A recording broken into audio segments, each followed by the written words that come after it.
Hi, everybody. I'm Brittany Lewis, a breaking news reporter here at Forbes.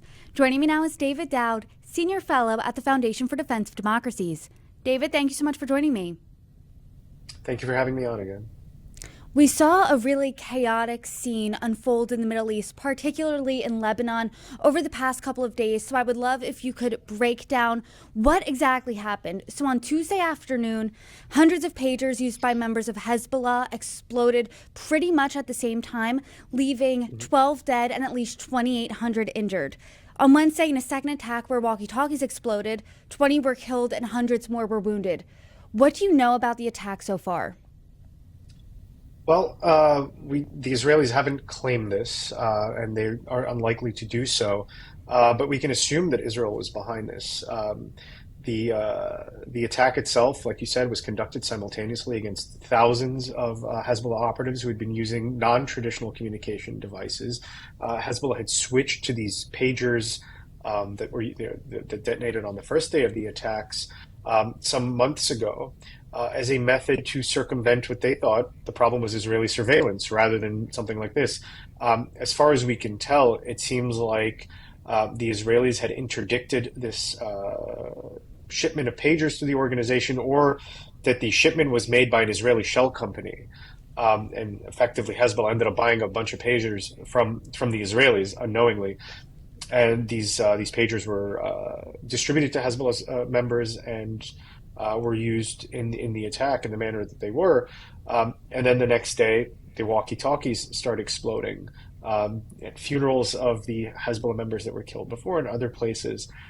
Seems like there's nothing that's happened today, but the Israelis have said that cryptically that they have further surprises in store for Hezbollah, without claiming the attack, obviously. This has been unprecedented. We haven't really seen an attack like this on this scale. So what do you think Israel's goal here was, and was it successful?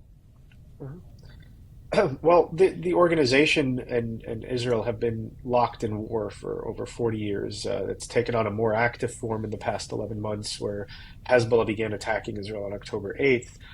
The Israelis have made it their mission to end Hezbollah's attacks on the north. They've updated their war aims. The cabinet recently updated the war aims to include returning Israeli citizens to the north and authorizing Prime Minister Netanyahu and Defense Minister Gallant to take any defensive or offensive measures against Hezbollah that would facilitate that goal of returning the residents to the north. So, I mean, there are three options here. The first option is that the Israelis tried to deal a preemptive blow to Hezbollah's communications network, or ability to communicate with the organization's ability to communicate with itself, and wounded thousands of fighters. I mean, a lot of these guys, even if they weren't killed, you lose your eyes, you lose critical limbs, you're not going back to fighting. So you've been decommissioned. That's one possibility. The other possibility is that they were trying to induce Hezbollah to fire the first shot in the full conflict that would allow Israel to take broader military action against Hezbollah and distance the organization from northern Israel, allowing the citizens to return to the north.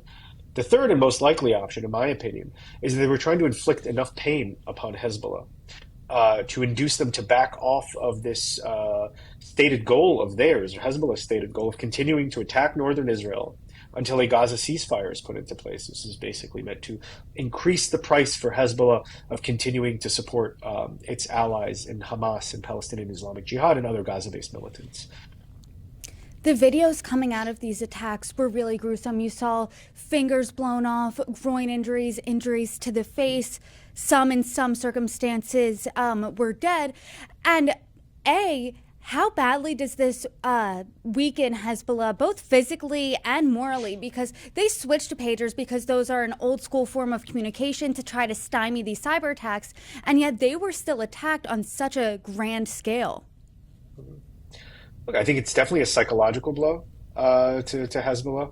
It's a psychological blow to the support base of the organization.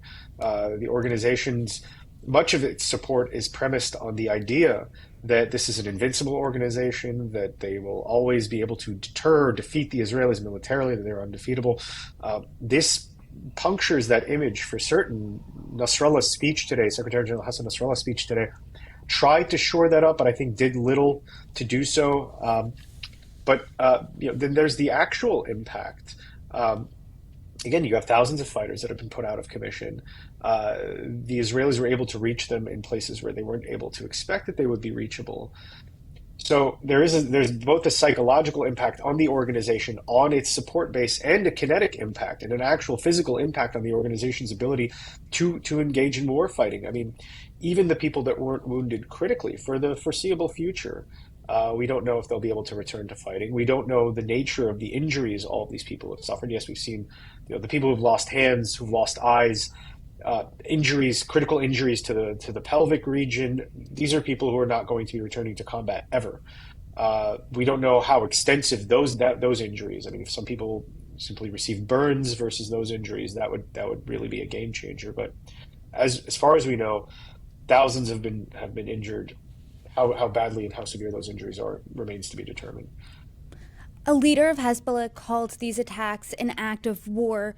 Will they respond, and when? What can we expect, especially because, as you said, thousands of Hezbollah members are out of commission right now with those injuries, or they've died? Well, yeah, Secretary General Hassan Nasrallah did say the organization would respond today, and that's to be expected. Again, this goes to the image of strength that they need to project to retain their popular support. They're going to have to respond in some way. Now, he did add some caveats.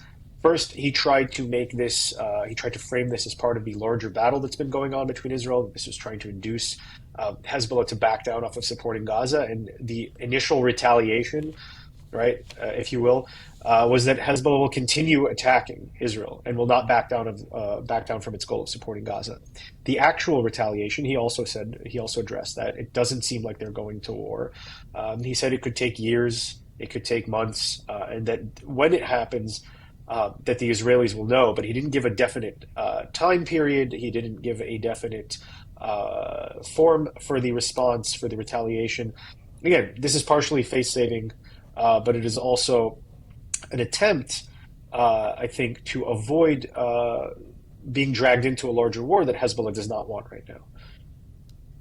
So then what's Israel's next move? Because I know that you said earlier in the conversation that they cryptically said something along the lines of, we have more surprises in store. I mean, the pager attack, that caught everyone by surprise. So what can we expect from them, and when? That remains to be seen. I don't think anyone who woke up Tuesday morning could have expected a bunch of pagers in Lebanon would have started exploding simultaneously. That was a very surprising move by the Israelis.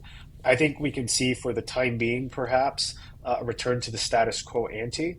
The tit for tat attacks that have been going on between Israel and Hezbollah, perhaps an intensification of the Israeli campaign during this war of attrition with Hezbollah, more airstrikes, more targeted attacks on Radwan Force commanders and other Hezbollah personnel and assets in South Lebanon and elsewhere. We've already heard rumors. I haven't seen it substantiated in the Israeli media yet, but that's perhaps because of the military censor prevents these things from being disclosed ahead of time. That there's been troop movement to the north of commando, paratrooper forces, artillery, different forces that could be preparing for some kind of ground maneuver in Lebanon. Now, that could be a precautionary measure. That could be a measure that is, you move forces there in anticipation that Hezbollah may overreact to something like this. It very well may not be an offensive measure. But what we can say for certain is like I said, we can expect more of what we've seen over the past months and weeks, but with an intensification from the Israeli side, more attacks on South Lebanon, on Hezbollah's assets and personnel. We've had a conversation in the past, and I've talked to many experts from the FDD about this, and there's always the risk, or there's concern about the risk for an escalation to a wider regional war. You mentioned those tit-for-tat airstrikes. This obviously kind of ups the ante a bit, these attacks, these pager and wireless device attacks. What is the risk for a regional wider war now? I think it's minimal. The ball is in Hezbollah's court, and they seem to not want it. I mean, if you're planning a war, you don't have your Secretary General get up and give a speech. Again, unless this is a major deception and Hezbollah is going to lull the Israelis into a false sense of security, and in a week, launch that major campaign. But they're not in a position to handle that war. I think what we saw today was Hezbollah stating, not in no uncertain terms because they can't say so, that they're going to resume business as usual. They're going to take this. They're going to absorb this blow, and that they're going to respond in a manner that does not compromise either the organization's safety, its long-term existence, or the broader war goals, which Secretary General Nasrallah emphasized again today, is to continue to pressure Israel to halt its campaign in Gaza. Any escalation of the conflict into a wider regional conflict will delay that, and they don't want that. This obviously, as we've been stating, was a surprise this past week. So, as the expert here, as someone who has studied Hezbollah, what specifically are you looking out for next in the upcoming days? Mhm. Again, more of, I would say more of the same. Hezbollah will very likely also intensify its attacks on northern Israel. There were 2 Israeli soldiers that were killed this morning. There's an intensification of the anti-tank guided missile attacks and loitering munitions. There were several Israelis wounded in these attacks, in addition to the 2 soldiers killed. So we can see some attempt by Hezbollah to draw blood, but within the rules of the conflict as they've existed since October 8th. Um, we may see Hezbollah start to prepare for some clandestine action. Won't see that, but I can assume that Hezbollah's response to this is going to be a clandestine action. I mean, this is what this attack may have been in response to. If we recall that Shin Bet, just before the beepers started blowing up on Tuesday, had announced that they'd foiled a Hezbollah attempt to assassinate a former Israeli security official by remotely detonating an explosive from Lebanon. So it seemed like this was a tit for tat. If you want to remotely detonate an explosive from Lebanon, we can remotely detonate several explosives from Israel and do you considerable more damage. At the same time, that does not mean Hezbollah.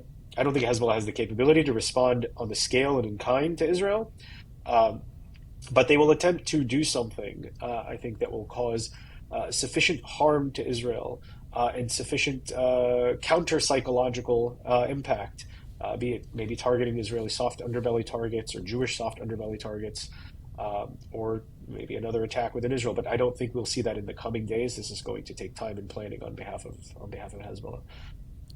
David Daoud, I appreciate you coming on today, breaking down the situation. And as it develops, I hope you come back on and continue the conversation.